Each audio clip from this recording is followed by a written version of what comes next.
projects on a property, and I want to show you what we mean when we say we can clean up your gutter line. So this is a great example of a pretty dirty gutter line.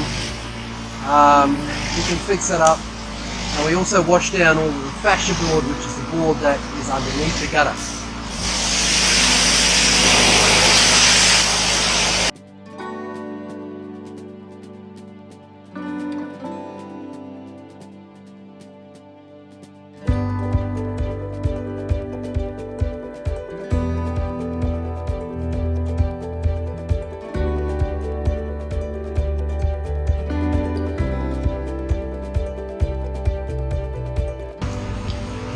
As you can see, folks, that's really cleaned up the entire line. Given that this is the frontage of the property, it's quite important for this lady to have that spick and span. There we go, folks. Thank you.